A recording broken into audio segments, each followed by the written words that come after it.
What's good? What's good? We are back. Another live from Fayettenam Friday night. Tonight, I'm just gonna go over a few topics. Of course, the big deal tonight is the Jake Paul and Mike Tyson fight. Everybody's more in tune to that. Wanting to see what's going on with the Jake Paul Mike Tyson fight, which I'm gonna leave that for the end of the night to talk about and give y'all, my rundown of what I think is gonna happen. Next Friday, I'm gonna be back with interviews. We'll have Bogey Black and Key to Life. We reviewed them a few times on the Live from Vietnam Saturdays, and we'll be banging out, pretty much interviews every Friday until Christmas and the New Year and whatnot. Don't forget to submit music to livefromfayettenam@gmail.com. I repeat, livefromfayettenam@gmail.com. Oh, let's actually throw that in the comments real quick. Music to live from Fayettenam at gmail.com.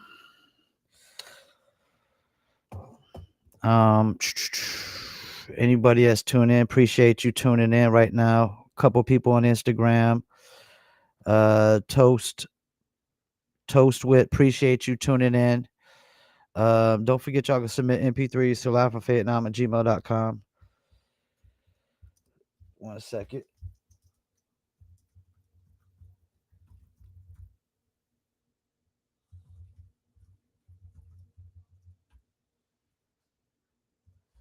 All right, so yeah, make sure y'all submit y'all's MP3s to live from Fayettenam at gmail.com. And it looks like my review didn't go through right. So a few topics I want to talk about. One is the buckshot getting jumped. Of course, I don't like to talk about nothing until all the facts and evidence and videos come out and whatnot. And a lot of people, it's fucked up that buckshot got jumped, but there's a new video out there basically where this guy saw buckshot on the side of on the sidewalk, and he had his Instagram live up. And while he was on his Instagram live, he walked up to buckshot and said something about him being a snitch, like, get out of here with that, you're a snitch, da da da da. And I guess buckshot got a little upset about that, and decided to follow the guy, which I don't know how long he followed the guy. All I know is he started following the guy. Then Buck started, doing what a lot of dudes do when they about to try to fight somebody, start pulling up their pants legs and stuff like that. And, you know, and I guess Buck got triggered by the guy calling him a snitch. Um, I mean, if you ain't a snitch, even if you was a snitch, I don't know why you're getting triggered by it. You like, I'm 45, Buckshot's at least 50. He's a 50-year-old man getting triggered by somebody calling him a snitch. And if it's not true, like, why would you even get upset? Why would you not just let it rub off of you and just keep it moving? One thing I will say is somebody calling you a snitch on Instagram live and recording you, that's not really threatening. That's not a threatening act, you know what I'm saying? Like, dude literally was walking by recording him, called him a snitch, and he kept walking, and then Buckshot kept following him, kept pulling up his pants leg, going behind his back like he was gonna grab something. It's like, I think Buckshot deserves a little bit of accountability on this. I think he antagonized it. He he pressed the issue a little too much. Like, dudes wasn't trying to threaten you. Dude wasn't trying to jump you. None of that. Wasn't trying to fight you. He was just trying to basically call you a snitch on Instagram Live, probably looking for some online attention, some clicks, some engagement.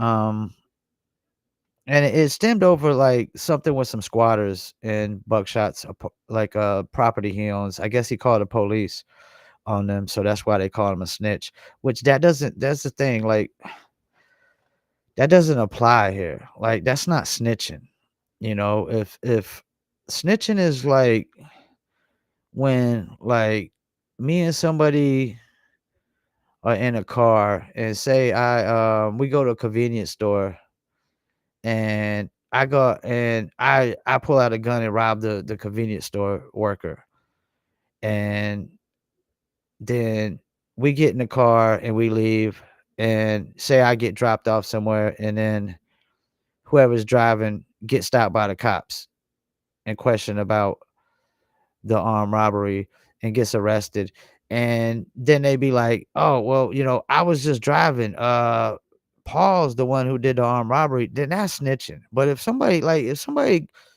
is committing a crime against you, if somebody is committing a crime at a property you own and you call the police, that's not snitching. That's typically the smart thing to do. If not, the only thing left for him to do is go up in there with a gun or some kind of weapon or some kind of force and throw them out. And where's that gonna lead? You know? So snitching doesn't even apply here, first of all. So I don't know why Buckshot would get triggered and offended when snitching doesn't even apply here. He should have enough common sense and common knowledge to know, like, it don't even apply. I would have just been like, yo, get the fuck out of here, keep it moving, kick rocks, you know. But he felt the need to follow the guy. And once you start following somebody and you talking shit back and you pulling up your pant legs, then now they become the person that's threatened. They become the one that's threatened. And then you see where it leads to. Like, I think there's accountability on both sides, but I think Buckshot has to take some accountability for not being a bigger man and just letting it go. It wasn't that serious. I know how he feels about social media, but it wasn't that serious. If, even if he was a snitch, like, why would you get triggered off of it and want to fight somebody?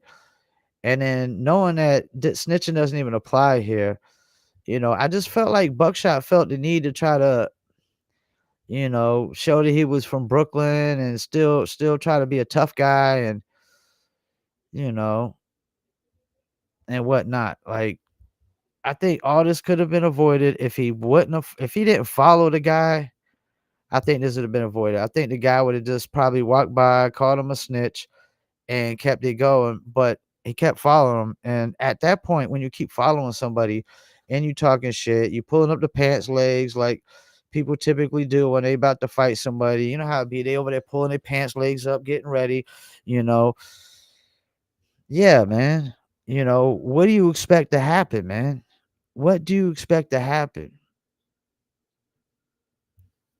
Just because somebody gives you a certain energy, you know, you don't gotta give the same energy off. You know what I'm saying? You can give just because somebody bring a negative energy, you can give them positive energy. You don't fight fire with fire. That doesn't even work. You fight fire with water and sand and dirt and stuff. Like, just fight fire with fire. That's what was going on. He decided he want to fight fire with fire. They called me a snitch, so I gotta antagonize. I gotta follow the dude. I mean, you follow me long enough and talking shit behind me, I'm probably gonna feel threatened. Even if I called you a snitch and called you some kind of name, if you keep following me at some point, following behind me, you talking shit back, you pulling up the pants legs, you going behind your back like you about to grab something. Yeah, I'm gonna feel threatened at some point. I think Buckshot gotta take some accountability because his actions, made it worse. It definitely made it worse. And I don't wish nobody to get jumped and beat like half to death. But one thing I realize in society nowadays, like, nobody takes accountability no more for their actions. Nobody takes accountability for antagonizing or making matters worse or pouring gasoline. He pretty much, I felt like he just pours gasoline on the fire, you know? Like, you too grown, you should be too old and too much wisdom, to know, like, why was you letting this young cat that you don't even know get under your skin, man? You let him get under your skin, man. Like, I don't got time for the bullshit, man. Like, I don't got time. Like, if a complete stranger talk shit to me, I don't fuck that. Kick rocks, keep it moving. Imma keep it moving. I don't got time. Um, I mean, I wish him, you know, hopefully he gets a lot better, he heals up, but I think in the future, Buckshot, if somebody's, you know, randomly talking shit to you, you probably don't wanna follow them and keep walking behind them. You probably wanna just let them go their way and you go a separate way. But I think Buckshot has to take some accountability after the video I seen you walking up behind somebody, you talking shit, you all offended, you know. That's the thing, like, just because somebody disrespects you doesn't mean that you gotta fight everybody just because you feel disrespected. How about just don't associate with people that don't show you respect? I keep my circle small for a reason. But, let's get into this other topic. UMG suing Believe slash TuneCore. This is one of the ones I really, really wanna talk about. Anything that deals with the music industry, like, cause and effect of things in the music industry, the repercussions of things. UMG suing Believe for TuneCore. Just for some context, this is what's going on. Universal Music Group is suing Believe, which owns TuneCore, because um, I don't know if they're saying TuneCore themselves distributed this music, but they're saying there's music distributed on the platform. Like, people would take like a Kendrick Lamar song and speed it up. And I don't know if it's TuneCore or if it's just artists or random people that distribute this music, but it seems like they're holding TuneCore accountable and Believe accountable. But they would take like music from Kendrick Lamar or Ariana Grande or whoever, and they would speed the music up.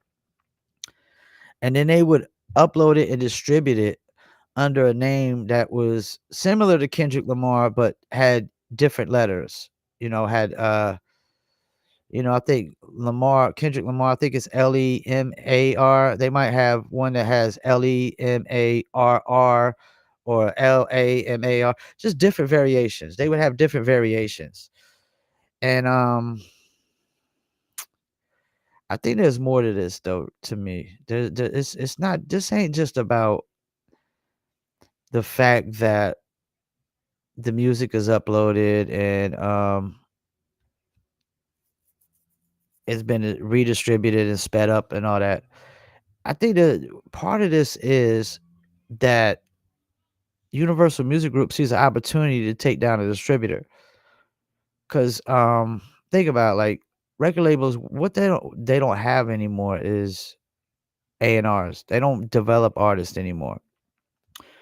So a lot of labels are trying to move into that realm of being a distributor like a TuneCore and a CD Baby and a DistroKid, which I think kind of really validates what I said about labels are trying to get back to gatekeeping distribution.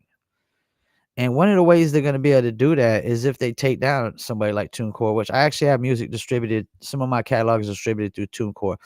What effect can this have? Well, one effect is if UMG wins this lawsuit for $500 million, mind you, 500 million. Well, what would happen is TuneCore would possibly have to shut down. That's a third of their operating cost gone, half of their net worth, uh, flushed down the toilet. I think, like, it would cause TuneCore to have to shut down and discontinue operations. Well, if TuneCore shuts down, what happens to all that music that TuneCore distributed? I could tell you right now, it's all gonna be removed.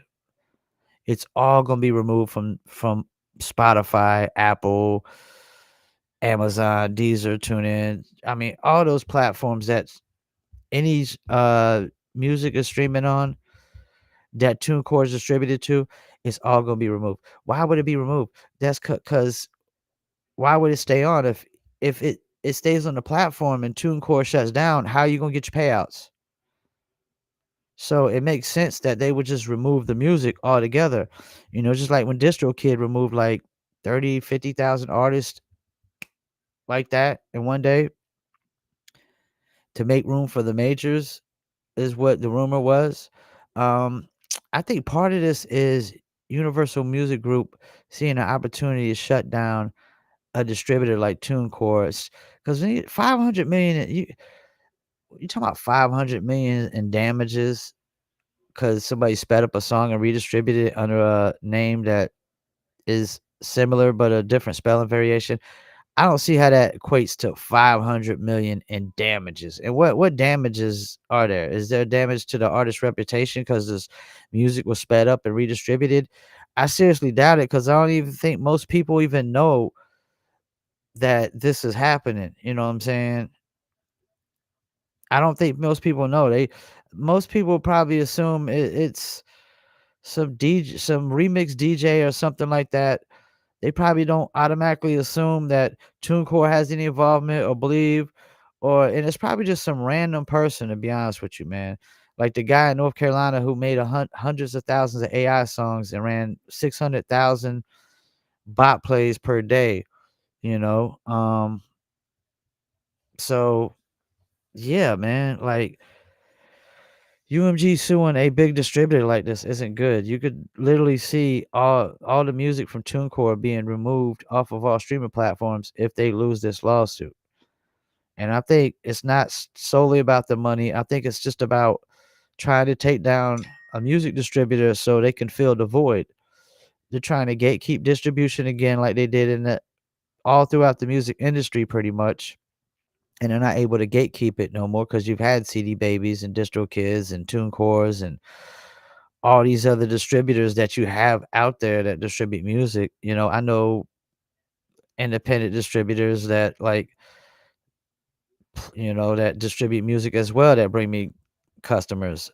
We got Carvin, who is actually comes from the retail days, and now he's a digital distribution guy opposed to just retail. Yeah, I think this is just like another attack on trying to shut down the unsigned and independent artists from having access to distribution, getting their music removed, demonetized, all that. Record labels literally have Amuse. Okay, yeah, somebody said Amuse. Yeah, there's all types of distributors, man. And record labels are trying to go back to gatekeeping distribution. They don't want none of these unsigned or independent artists distributing music whatsoever. They like to get back to gatekeeping that. This is one way. UMG sue and believe going after TuneCore. So I think it's more than just 500 million in damages that this is about. I think this is more about, like I said, trying to shut down somebody so they could gatekeep. Um, Snow the product says why she would never sign with a major label. I want to talk about this one. So she's off on Matt Hoffa's podcast, and she's talking about. They ask her would she sign a major. She says she got majors offering her deals all the time, but she won't take it. And there's one thing that stood out to me of why she would never take a major label deal, and it didn't really have so much to do with the money as it had so much to do with the fact that she said they can't guarantee that you get on the major playlist. And it's really crazy to say that 3 record labels who pretty much get 66% of Spotify's income goes to them. They don't got the power and pull to guarantee placement on specific playlists. Well, they I I think that Spotify is definitely allowing people to get on the playlist by paying. But even then, like, that's still, like, probably not guaranteed to any and everybody. When you talk about, like, Rap Caviar, I don't know that nobody can guarantee that you get on Rap Caviar. And I've heard rumors that Spotify actually allows people to pay to get on there, but I get what she's saying. It's like even somebody like Snow the Product, are they can they guarantee she gets on Rap Caviar? Because if not, how is it beneficial to her? It's not because major labels only care about streaming. That's all they care about, right? They only care about streaming. So if they can't guarantee you to get on the major playlist so you could get all these streams that they pretty much is the only thing they care about, why would you sign with them? They're not necessarily going to get you more shows. They're not necessarily going to help you sell more merchandise. They don't care about physical product, physical CDs. The only thing labels care about is streams. So if labels can't guarantee that you get on the major playlists, what can they also not guarantee? They can also not guarantee that they can break your song, that they can break an artist, because how else are they gonna break artists? And unless they can guarantee placements on the big Spotify playlist. I mean, any artist that hits Rap Caviar is gonna get a ton of plays. Followers are gonna go up. The plays are gonna go up through the roof. I think you could damn near break any artist on Rap Caviar if you really wanted to. Almost any artist you could pretty much break and get them enough traction. But if labels can't guarantee that, they can't guarantee. One thing I could tell you they can't guarantee is they can't guarantee influencers are gonna take your song and do anything with it without paying influencers. They can't guarantee it's gonna go crazy on YouTube without putting 250,000 behind an ads like they did Moray. Labels can't pretty much guarantee nothing when you think about it nowadays. They can't guarantee you get FM radio play. I mean, they could service a song out. They could probably get you some traction by having somebody work the record, but I mean, you talking about radio national campaigns. You starting out like a real good campaign. You talking about 20,000 or more, starting 50,000, 100,000 to really, really blow it out the water. Labels ain't just throwing out those kind of numbers at everybody. So they can't guarantee you break on radio. They can't guarantee you get placement on Rap Caviar and all the top Spotify playlists. They can't break you on there. They can't guarantee influencers are gonna just take your song and create a post with it without paying influencers. They can't guarantee it blows on YouTube without throwing about a quarter of a million into ads. And that's the thing, man. Just so y'all know, like when y'all only spending like 50, $100, $250 on ads here and there, you're not competing with really nobody with budgets like that. When people are throwing in 250,000 to break, quicksand. And even quicksand, while it was blowing up on YouTube, they had to put it on Marshmallow's playlist before they could get it on any of the big Spotify playlists. They had to get traction from there first. So even Marshmallow's manager couldn't guarantee big Spotify playlist placements until they added the Marshmallow's playlist and it started getting some traction and whatever it had from YouTube. But YouTube alone wasn't guaranteed that Spotify was picking it up. So like they can't give you no guarantees really. But I like the fact that it's interesting. Not that I like the fact, but it's interesting that she really clinged on the fact of if they can't guarantee the big playlist ads, what can they guarantee? Because for her, what's left? I mean, she's getting shows. She's gonna get what she gets on YouTube, social media, whatever.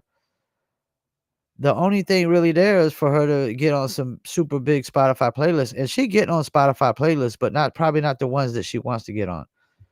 Probably not the enormous gigantic ones like Rap Caviar and whatnot. So yeah, man. The only reason you sign to a major label nowadays is if you ain't got your own money. But everybody that's pretty much major labels are looking to sign are already established artists, which typically already got money put behind them. So it just doesn't make sense, man. It's like you got to start from somewhere. You got to build from scratch. Like DJ Chuck T said, you got to build one fan at a time, man. And the minimal goal should be to get like, 1,000 people spending $100 every year on something involving your business or your brand. And necessarily got to be in music. It could be 3 t-shirts, a year, or a hoodie, a t-shirt, and the hat. I don't know, man, but the goal should be 1,000 people spending $100 minimal in every 365 days, and try to go up from there. Um so yeah, I think that's interesting that she would basically talk about if they could actually get her on guaranteed Spotify playlist, and then I guess the money looks right, she would consider it. But that was like the pretty much the deal breaker, like for her, is the fact that they can't guarantee Spotify placements. And which makes sense. That's why they bought all those bot playlists from bot guys. And once they bought the bot playlist, all the playlists instantly stopped getting listeners and whatnot, because the bot guys, after they sell the playlist to labels, they stop running bots to them, and the labels are paying, an arm and a leg and a kidney liver for playlists that were getting a bunch of bot listeners, because they're all about numbers. It's a numbers game. This ain't the NBA, man. Music business is not the NBA. It shouldn't be about, field goal percentages and 3-point percentages, because numbers lie in the music industry. I hate to tell you, numbers lie in the music industry because bots, and they lie on social media in general. You could buy bot followers, bot likes, bot comments, bot views, bot plays. You know, you could bot every aspect of social media,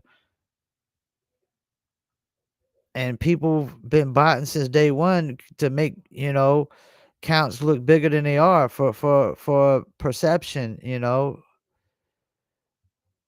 A lot of the music industry is perception, making something seem bigger than it is, seem like it's not really what it is, that it's something else.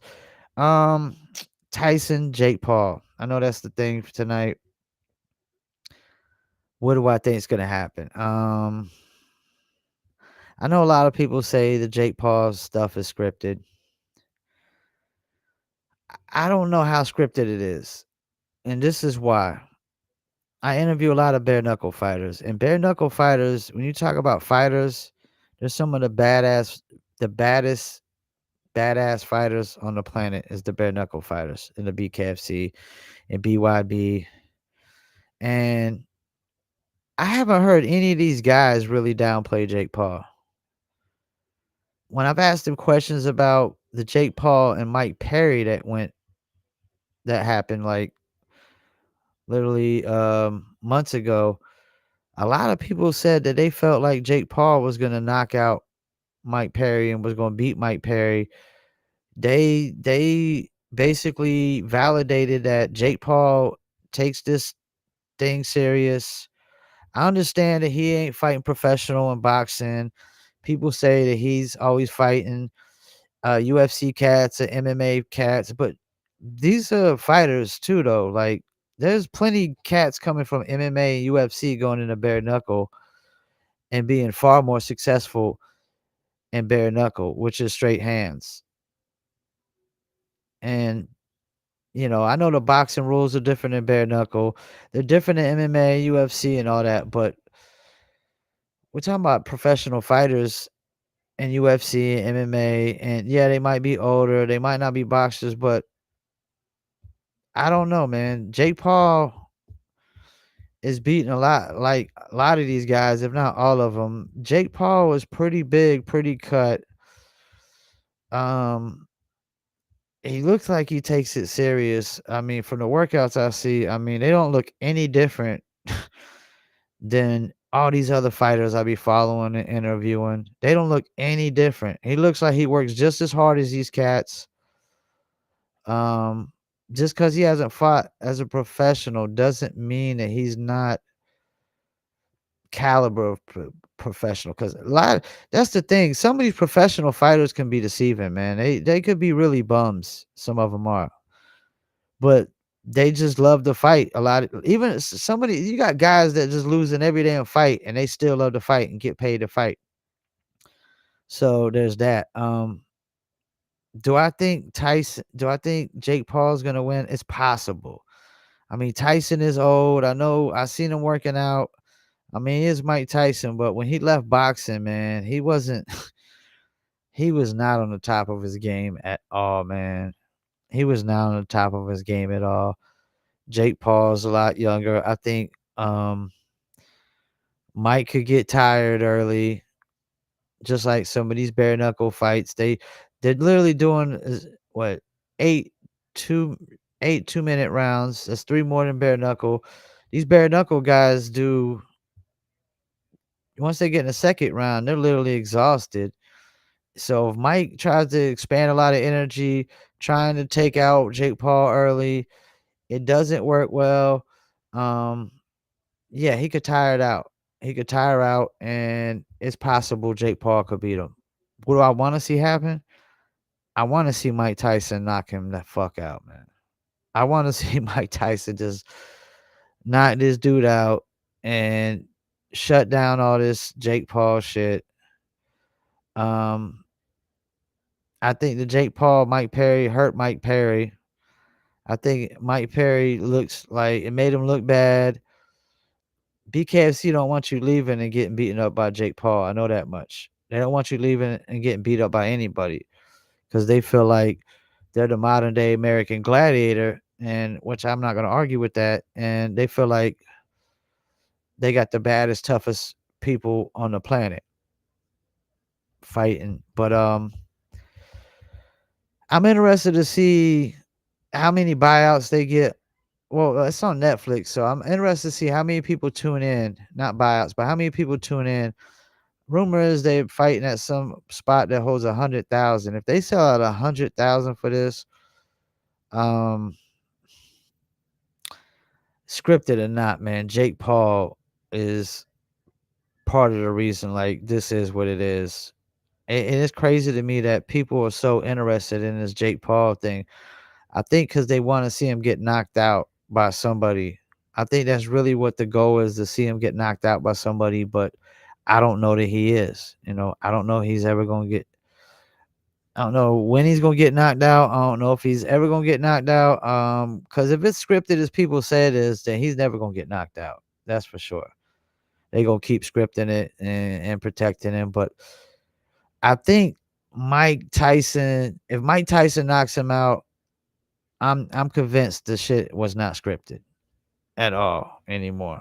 Like when Mike Tyson knocks him out, I'll be like, it's scripted. If he whoops Mike Tyson's ass, I might be skeptical and be like, this is scripted. But I think this fight is really gonna determine whether the Jake Paul is scripted or not. I'm hoping Mike Tyson just comes out and knock his head off. Mike Tyson slapped him in the face earlier in the weigh-ins because Jake Paul stepped on his foot. I was wondering why Tyson slapped him because he just kind of got in his face like, damn, Tyson like slapped him. Is this? It kind of made it look scripted until you saw Tyson talking about he stepped on my foot and whatnot. But I think Tyson might have overreacted on that one too. I'm pretty sure Jake Paul didn't mean to step on his foot.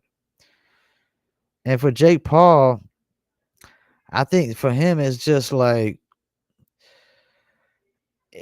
his legacy. I mean, it ain't every day that motherfuckers could say, yo, I fought Mike Tyson. And it ain't every day I think people trying to fight Mike Tyson. I mean, Mike Tyson at one point was the baddest dude on the fucking planet, man. Then you had these big ass tall 6'6" dudes coming in and getting their asses knocked out, man, just like that. And Tyson was fighting like, if I'm not mistaken, 5 or 6 fights a year early in the game because he was fucking dudes up so bad, so quick like that. He could just fight another fight instantly, you know? I mean, it was just like they was over. There was just that's all it was at first. It was just one after another, man. You know, Tyson first round over. Tyson first round over. Tyson first round over. I mean, he was probably the most dominant boxer I ever seen in my lifetime, and one of the most dominant athletes at any point, man. I mean, and that's the thing, like the three Mikes really dominated the world, man. Michael Jordan, Mike Tyson, and Michael Jackson, man. They was like some of the three most dominant people at anything. Michael Jackson, I mean, dominated music industry and pop music when he was doing his thing. Michael Jordan dominated. Mike Tyson dominated into the Buster Douglas, you know. But yeah, I want to see Tyson knock him out. I think if Tyson knocks him out or not, kind of make me sway me on which if this is scripted or not scripted. You know, I think this fight would be a tell-all, telltale of if this is really scripted or not. If Tyson just goes in and knocks him the fuck out, and I think if Tyson knocks him out, man, oh man, Jake Paul's gonna be the laughing stock of the internet tomorrow morning. Make sure y'all submit to livefromfayettenam at gmail.com. Doing music reviews tomorrow. Probably gonna do them at probably like 4, about 3 or 4. I'm gonna do music reviews tomorrow. And also, don't forget we have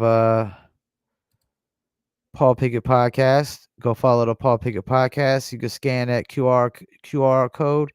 That'll take you to the Paul Pickett Podcast, which is also available on millions.co, along with the New Litter Apparel, which is also available on millions.co, exclusively on millions.co. For all you dog lovers, go check out the New Litter Apparel, scan that QR code. Also, this podcast is brought to you by Dizzle Brand Premium Luxury Liqueur. Um, if you don't Dizzle, well, you can go to dizzlebrand.com for order your very own bottle or bottles of Dizzle. And we're going to actually get into a quick commercial. Where's my commercials at? Get into a quick commercial and we're going to be right back.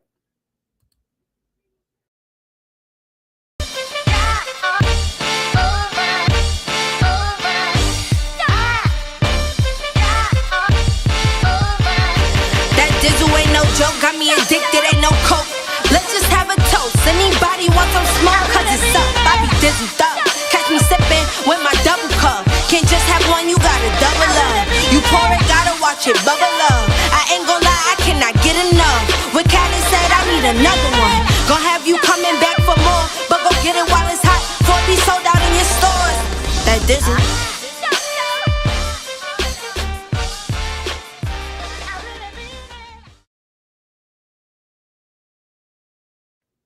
That's right. I really mean it. You can Dizzle too. Dizzle's a premium luxury liqueur mixed with agave tequila, cognac, and orange liquor mango mix. Throw your Dizzle on ice and it's nice.